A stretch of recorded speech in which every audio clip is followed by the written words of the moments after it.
mo ang lahat ng best mo para maging maganda at masagana ang buhay ng pamilya mo. Let us get the Queen of Pentacles for Earth sign, Taurus, Virgo, and Capricorn. Give me the Queen of Pentacles for Earth sign.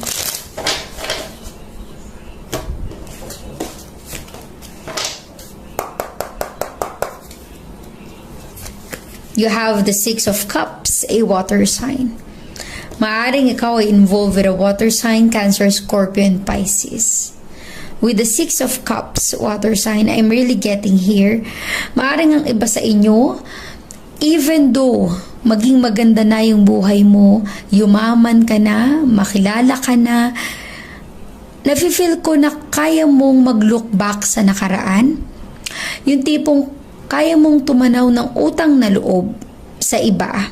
Yung mga taong tumulong sa'yo noon. Because Six of Cups is all about your past.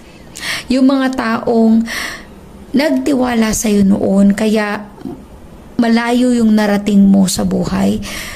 Marami ka nang naabot sa buhay mo, marami ka ng achievements, success in your life, your earth sign, Taurus, Virgo, and Capricorn, and I'm really getting here.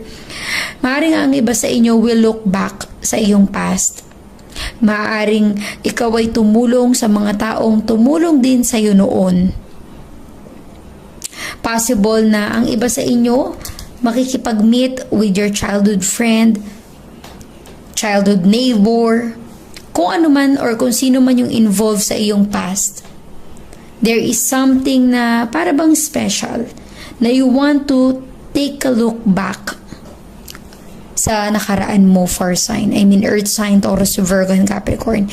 Kaya siguro, nagkakaroon ka ng tagumpay sa buhay kasi marunong kang lumingon sa pinanggalingan mo.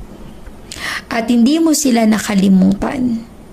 Kaya nga, pag ikaw ay successful, always remember, pag masagana yung buhay mo, earth sign, never forget to share your blessings to others.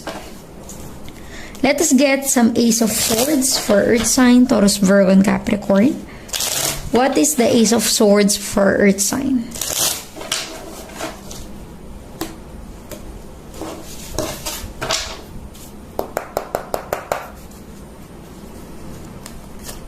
You have the Page of Cups, a water sign.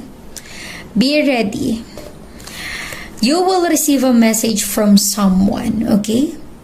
Kung ito ay particular sa love life, maaaring ang iba sa inyo earth sign, merong admirer.